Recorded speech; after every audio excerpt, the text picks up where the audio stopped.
সিলেট অঞ্চলে বন্যা পরিস্থিতির কোনো উন্নতি নেই, ২০ লাখ মানুষ পানিবন্দী, খাদ্য সংকটে বানভাসীরা। কুড়িগ্রামে ব্রহ্মপুত্রের রাক্ষসী রূপ, তীব্র ভাঙনে দিশেহারা নদী পাড়ের মানুষ, গৃহহীন ২০০-রও বেশি পরিবার। এবং সুপার 8-এ প্যাট কামিন্সের হ্যাট্রিক, টাইগারদের দেয়া ১৪১ রানের লক্ষ্যে ব্যাটিংয়ে অস্ট্রেলিয়া।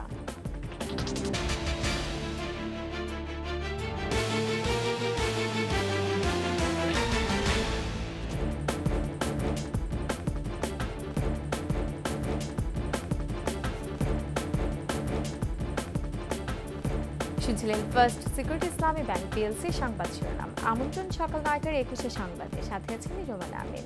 দর্শক, ২১শে টেলিভিশনের সংবাদে একই সাথে সরাসরি দেখতে পাবেন আমাদের ফেসবুক পেজ www.facebook.com/2124 অনলাইনে। সিলেটের কুশিয়ারা অববাহিকার ৬টি উপজেলায় বন্যা পরিস্থিতির অবনতি হয়েছে। সুনামগঞ্জে বন্যা পরিস্থিতি অপরিবর্তিত। ২ জেলায় পানিবন্দী ২০ লাখ মানুষ, রয়েছে খাবার ও বিশুদ্ধ পানির সংকট। তবে আশ্রয় কেন্দ্রে থাকা মানুষই কিছুটা খাবার পেলেও বাড়িতে অবস্থান করা মানুষেরা রয়েছেন নানা সংকটে। সিলেট বিভাগীয় প্রতিনিধি ওয়েস্ট কোস্ট রিপোর্টে জানাচ্ছেন রত্না জামান। সিলেটের কুশিয়ারা অববাহিকার জকিগঞ্জ, বিয়ানীবাজার সহ ৬ উপজেলার প্রায় ৭ লাখ মানুষ পানিবন্দী। জেলায় পানিবন্দী মানুষের সংখ্যা ১২ লাখ। টানা ৪ দিন ধরে পানিবন্দী থাকার কারণে খাবার সংকটে পড়েছেন বন্যার্তরা। প্রশাসনের পক্ষ থেকে ৬৯১টি আশ্রয় কেন্দ্রে থাকা ২৫,০০০ মানুষের মধ্যে ত্রাণ কার্যক্রম জোরদার করলেও কষ্টে আছেন বাড়িতে থাকা মানুষেরা। নদীর লেভেল থেকে ৩ ফিট এই নিচে আছে এই উপশহরের এই ৪টা ব্লকের লেভেল। এই ৪টা ব্লকের সব গড়ে নিচতলা পানিবন্দী আছে। মাঝে বাথরুমও ভাঙা, ঘরদুয়ারও ভাঙা গো ভাই, কোনো সাহায্য হয়ছে না। আমার ৮ ডিসেম্বর ওয়ার্ডে ২০০০ পরিবার বর্তমানে পানিবন্দী আছে। সিলেট নগরে এখনো পানিবন্দী লাখো মানুষ। নগরের ১/৩ এলাকা পানির নিচে থাকায় চরম দুর্ভোগে পড়েছেন তারা। এদিকে পানি উন্নয়ন বোর্ডের কর্মকর্তারা জানিয়েছেন, সুরমা ও কুশিয়ারা নদীর ৬টি পয়েন্টে পানি বিপদসীমার অনেক উপরে। সুরমার পানি ধীরে নামার কারণে বন্যা দীর্ঘস্থায়ী হওয়ার আশঙ্কা করছেন তারা। সুনামগঞ্জের ১২ উপজেলায় ১,৩০৫টি গ্রাম প্লাবিত। চরম দুর্ভোগে ৮ লাখেরও বেশি মানুষ।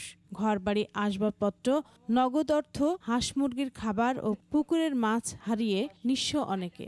গরু বছর তুলছি না আরেকবার, তাহলে যা কষ্ট মে যা আছি কের খানি কের কি আটু পানি হয়ে গেছে ঘরের মধ্যে টাকা যাইতেছে না। বাচ্চা কাচ্চা লইয়া আশ্রয় কেন্দ্রে আইছি। আশ্রয় কেন্দ্র খোলা হয়েছে ৬৯৪টি। শুকনো খাবার, সুপেয় পানি, স্যানিটেশনের পর্যাপ্ত ব্যবস্থা না থাকায় বিপাকে দুর্গতরা। মৌলভীবাজারে বন্যা পরিস্থিতি অপরিবর্তিত।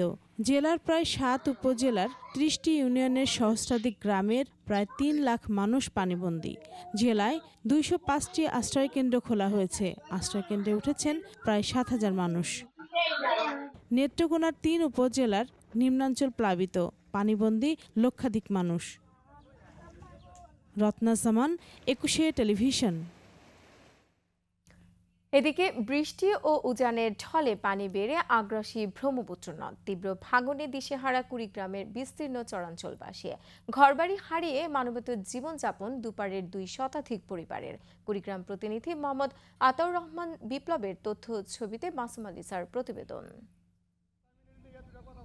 এই দৃশ্য কুড়িগ্রামের রৌমারী উপজেলার শোলমারী ইউনিয়নের সোনাপুরে ব্রহ্মপুত্র পাড়ের।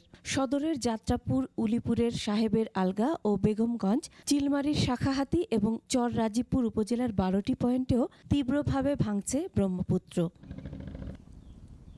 দিশেহারা ব্রহ্মপুত্র পাড়ের মানুষ ভিটেমাটি হারিয়ে বা অন্যের জায়গায় ঘরবাড়ি সরিয়ে মানবেতর জীবনযাপন করছে অনেকেই। ভুক্তভোগীদের অভিযোগ, ভাঙন রোধে নেই পদক্ষেপ। আমার বাড়ি ঘর যা কিছু আছে সব কিছু নদীতে ভেঙে গেছে। এখন আমি বাড়ি ঘর ভেঙে নিয়ে মানুষ উডুল্লা যেভাবে থাকে ও অন্যের জমিতে আশ্রয় নিচ্ছে। এইভাবে কাজ করতে হবে না, ভালো করে কাজ করতে হবে। বালু ফালিয়ে থুইছে, 1 মাস ধরে বালু ফালিয়ে থুইছে, বস্তা বোঝাই করে না, ফালায়ও না, হাসেও না। তাহলে যে আর কত বস্তা ভরে ভেঙে যাইতেছে, ফালাইতেছে না। প্রথম দেখলাম খুব জোর তোর, তারপরে আর জোর তোর নাই। এই যে বন্ধ হয়ে গেল, 1-1.5 মাস কাজ বন্ধ। এখন তো ভাঙতে ভাঙতে তো আমাদের শেষ করে হালাইলো। ভাঙন এলাকা পরিদর্শন করে প্রতিরক্ষা বাঁধ ও ড্রেজিংয়ে ভাঙন প্রবণতা কমানোর আশ্বাস পানি সম্পদ প্রতিমন্ত্রীর। আমরা প্রতি বছরই আমরা নতুন নতুন প্রকল্প নিয়ে আমরা কাজ করব এবং আপনাকে বুঝতে হবে বাংলাদেশের সব জায়গায় নদী ভাঙন আছে। আপনি বরগুনা যান, আপনি সিরাজগঞ্জ যান, আপনি পটুয়াখালী যান, আপনি যেখানে যাবেন যে নদী ভাঙন সব জায়গায় কিন্তু একই ধরনের হাহাকার। সুতরাং আমাদের সব জায়গায় কিন্তু আমাদের নজর দিতে হয়। কুড়িগ্রামের ব্রহ্মপুত্রের দুপারের ৭৪ কিলোমিটারের মধ্যে স্থায়ীভাবে তীর সংরক্ষণ হয়েছে মাত্র ১২ কিলোমিটার আর চলমান ১২ কিলোমিটার। মাসুম আলিসা, ২১ টেলিভিশন। প্রধানমন্ত্রীর ভারত সফর প্রসঙ্গ। ভারতের প্রধানমন্ত্রী নরেন্দ্র মোদীর আমন্ত্রণে রাষ্ট্রীয় সফরে আজ নয়াদিল্লি যাচ্ছেন প্রধানমন্ত্রী শেখ হাসিনা। দ্বিপাক্ষিক এই সফর উপলক্ষে ২১ ও ২২ জুন তিনি সেখানে অবস্থান করবেন। প্রধানমন্ত্রীর প্রেস উইং এর সংবাদ বিজ্ঞপ্তিতে এ তথ্য জানানো হয়। এতে বলা হয়, সফরের সময় উভয় দেশের প্রধানমন্ত্রীর মধ্যে শীর্ষ পর্যায়ে একান্ত বৈঠক অনুষ্ঠিত হবে। তারপর প্রতিনিধি পর্যায়ে আলোচনা হবে। সফরকালে উভয় দেশের মধ্যে বিদ্যমান দ্বিপাক্ষিক সম্পর্ক আরও জোরদার করতে বেশ কিছু চুক্তি ও সমঝোতা স্মারক সই হওয়ার কথা রয়েছে। এছাড়া একটি সম্ভাব্য বাণিজ্য চুক্তির বিষয়ে আলোচনা হবে বলেও আশা করা হচ্ছে। ১৫ দিনেরও কম সময়ের মধ্যে ভারতের রাজধানীতে এটি হবে প্রধানমন্ত্রী শেখ হাসিনার দ্বিতীয় সফর। এর আগে তিনি গত ৯ জুন নরেন্দ্র মোদীর শপথ গ্রহণ অনুষ্ঠানে আমন্ত্রিত অতিথি হিসেবে দিল্লি সফর করেন। আর এরই সাথে শেষ করছি সকাল ৯টার ২১ সংবাদ। যাবার আগে ফার্স্ট সিকিউরিটি ইসলামী ব্যাংক পিএলসি সংবাদ শিরোনামগুলো আরও একবার। সিলেট অঞ্চলে বন্যা পরিস্থিতির কোনো উন্নতি নেই, ২০ লাখ মানুষ পানিবন্দী, খাদ্য সংকটে বানভাসীরা। কুড়িগ্রামে ব্রহ্মপুত্রের রাক্ষসী রূপ, তীব্র ভাঙনে দিশেহারা নদী পাড়ে মানুষ, গৃহহীন ২০০-র বেশি পরিবার।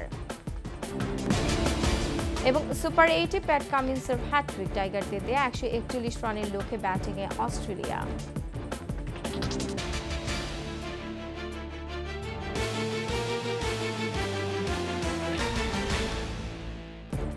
দর্শক, সর্বশেষ সংবাদ জানতে ডায়াল করুন 2021 নম্বর আর ভিজিট করুন 21-tv.com এই ওয়েবসাইটে। এছাড়া ফেসবুকে ভিজিট করতে পারেন facebook.com/2124 অনলাইনে।